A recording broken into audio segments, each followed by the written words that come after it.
sim! Eu sou o professor Bairros e no tutorial de hoje nós vamos ver eletromagnetismo, lei de Ampère e relutância magnética. Vamos lá?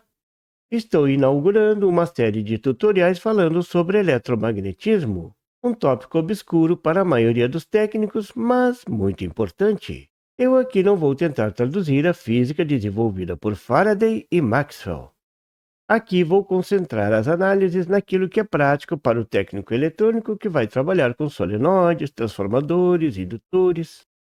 Na eletrônica e na elétrica, o eletromagnetismo é aplicado a bobinas, que é nada mais nada menos do que um fio enrolado. Quando esse fio é percorrido por uma corrente, essa bobina gera ao seu redor um campo magnético H. O que eu vou mostrar é a relação entre a corrente I e o campo magnético H gerado na bobina. Essa relação é chamada de lei de Ampère e é a primeira equação que você deve conhecer bem no eletromagnetismo. A lei de Ampère é uma das leis de Maxwell, descrita na figura. Essa é uma equação complicada, envolve cálculo, mas para o mundo da eletrônica do nosso dia a dia, nas bobinas dos motores e televisores, onde as propagações eletromagnéticas podem ser desprezadas, ela pode ser simplificada para a equação da figura. O termo da esquerda é simplesmente a corrente que está percorrendo a bobina, e o termo da direita é o campo magnético criado por essa bobina. A unidade do termo da esquerda você já conhece, ampere. O H é a intensidade do campo magnético e a unidade é o ampere-metro. Esse L na equação é o comprimento do caminho fechado formado pelas linhas do campo magnético, aquelas linhas tracejadas no diagrama. A unidade é o metro, nosso velho conhecido. Por isso a unidade do campo é ampere-metro. Na prática, essa bobina é constituída de mais de uma espira. A bobina tem N espiras, por isso a corrente tem que ser multiplicada por N na equação. Quando o núcleo ferroso é colocado na bobina, tudo fica mais fácil. Agora, a maior parte do campo fica concentrado no núcleo. Se esse núcleo for de um material ferroso fechado, como na figura, a mágica começa a acontecer. Essa é a estrutura dos transformadores, dos motores, dos relés que você está acostumado a ver na eletrônica e eletricidade.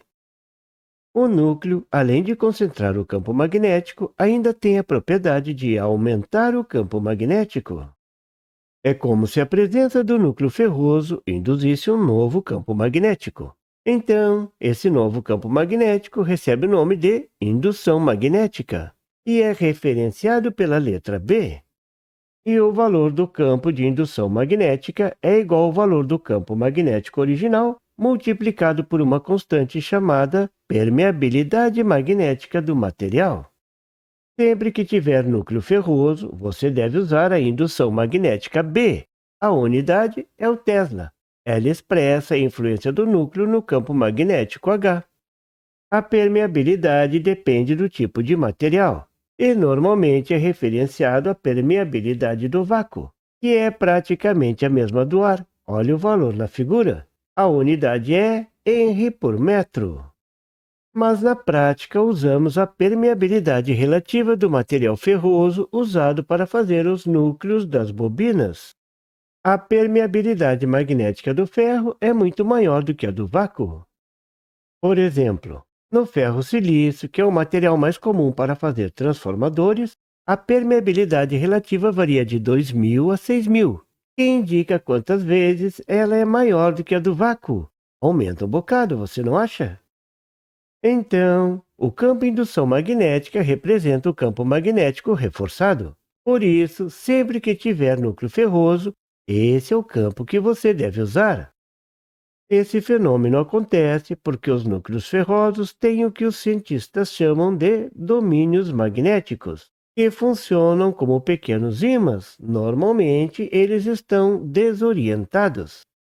Na presença do campo magnético, eles se alinham, reforçando o campo original. Entra campo magnético e sai campo induzido. O campo magnético gerado pela bobina tem orientação, exatamente como um ímã. Um ímã tem um polo norte e um polo sul.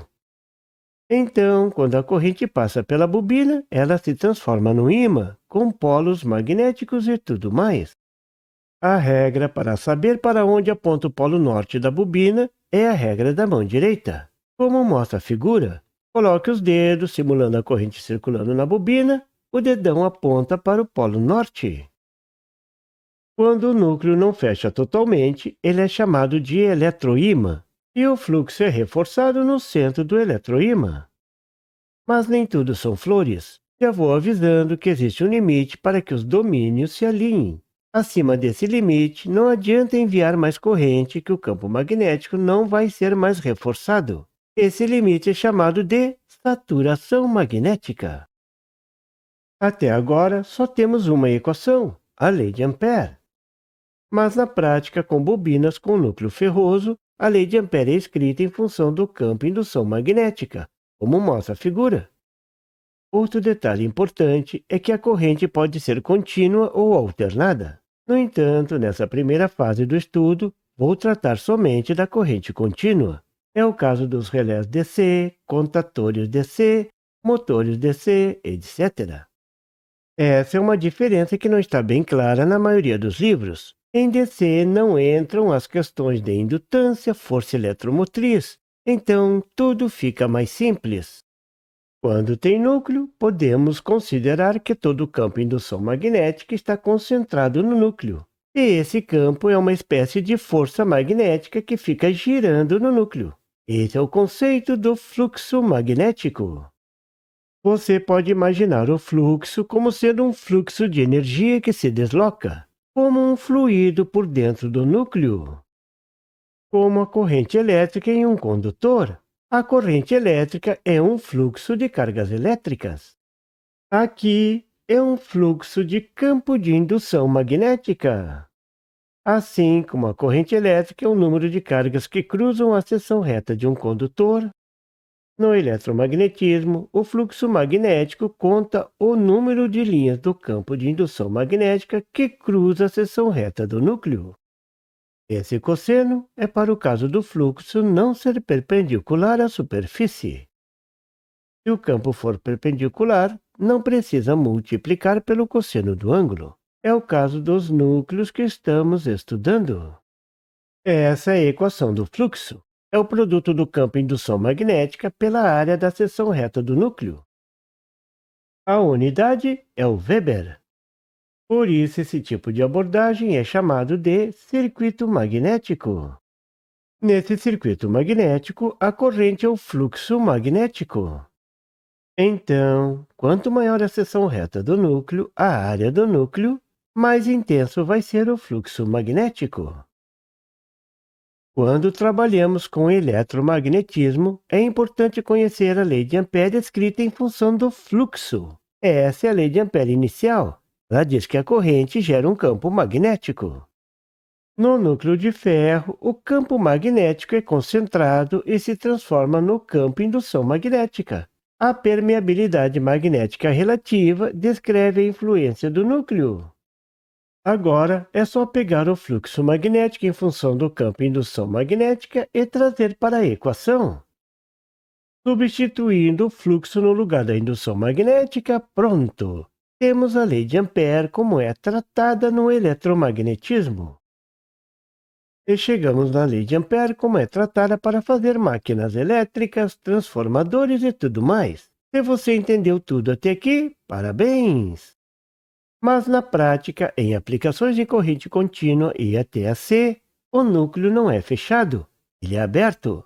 Ali vai ser colocada a armadura do solenoide, o rotor do motor, etc. Veja como a abertura no núcleo muda tudo.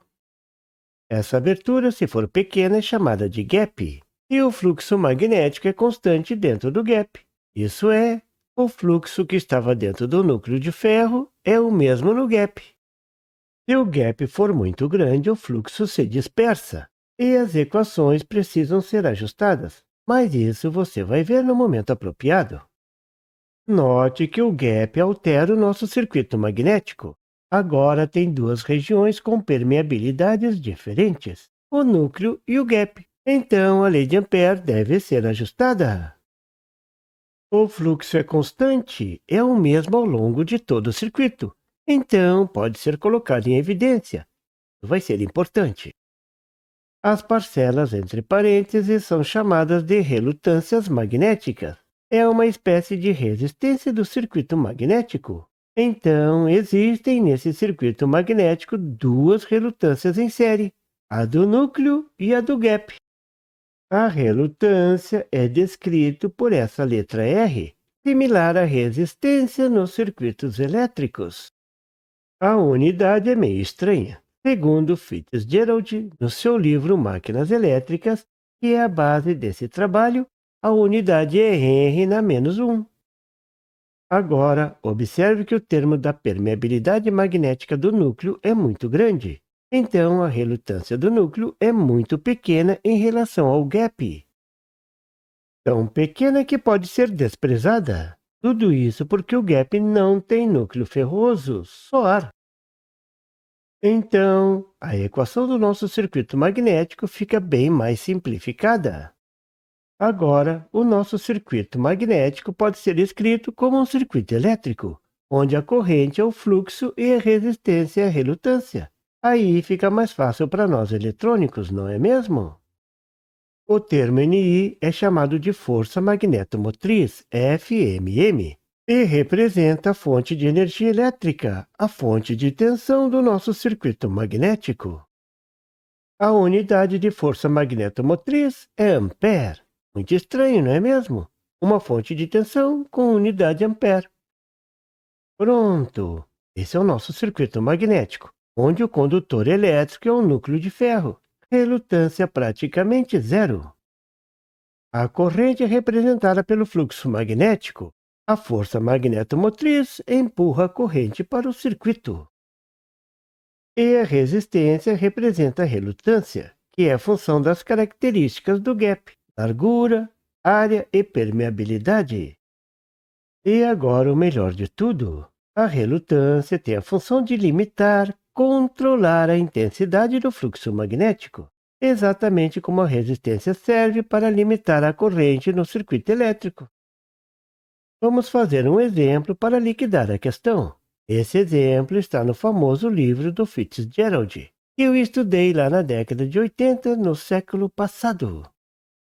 No circuito da figura, encontre a corrente que irá gerar um campo de indução magnética de 1 Tesla. Considere a relutância do núcleo igual a 70.000, o número de espiras igual a 500, a espessura do gap igual a 0,05 centímetros e a seção do núcleo igual a 9 centímetros quadrados. Veja a solução. Como a relutância do núcleo é muito grande, ela pode ser desprezada. São os condutores do nosso circuito elétrico. Primeiro vou calcular a relutância do gap. O comprimento do gap é de 0,05 centímetros, uma fenda bem estreita. Cuidado com a unidade. Tudo deve ser escrito em metros. A área do núcleo é de 9 centímetros quadrados. Olha a unidade. Deve ser metros também. Calculando dá 442.097 R na menos 1.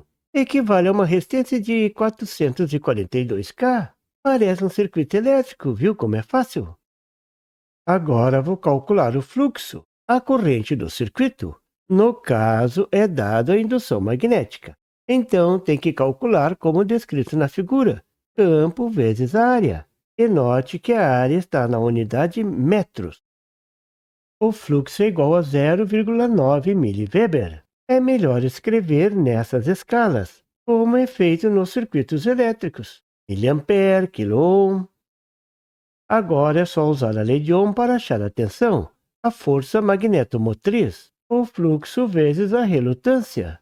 Note que eu mantive as unidades similares a um circuito elétrico.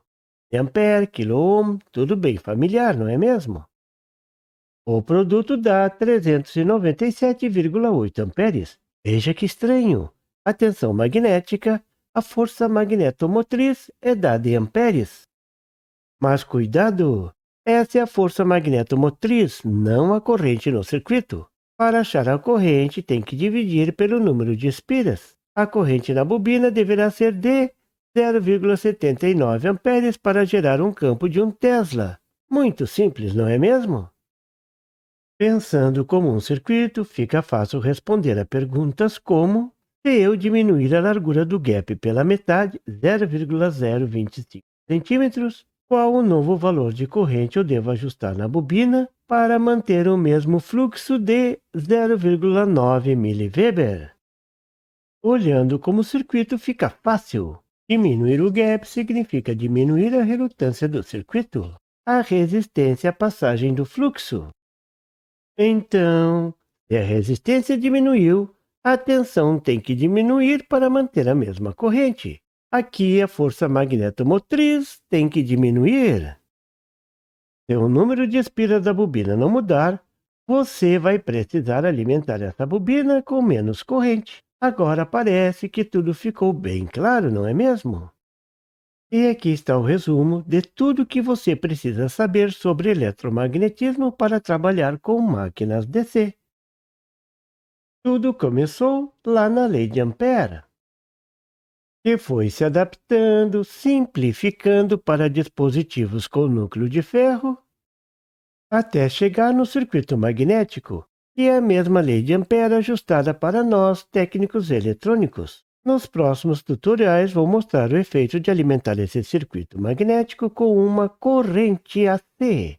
E por favor, se você não é inscrito, se inscreva e marque o sininho para receber as notificações do canal. E não esqueça de deixar aquele like e compartilhar para dar uma força ao canal do Professor Bairros. E não tem site? Tem sim, é www.bairrospd.com. Lá você encontra o PDF e tutoriais sobre esse e outros assuntos da eletrônica.